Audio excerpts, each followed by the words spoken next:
এক রাজাকে দেশের জনগণ অনেক ভালোবাসতো। সেই রাজামশাই দেশের সমস্ত জনগণকে উদ্দেশ্য করে বললেন, আমি পরীক্ষা করে দেখতে চাই তোমরা আমাকে কতটুকু ভালোবাসো। আমি একটি পুকুর খনন করেছি।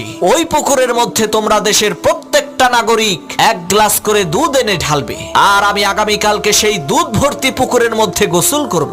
রাজার এই বক্তব্য শোনার পর এক লোক চিন্তা করলো, দেশের লক্ষ লক্ষ মানুষ প্রত্যেকেই তো সেই পুকুরের মধ্যে দুধ ঢালবে।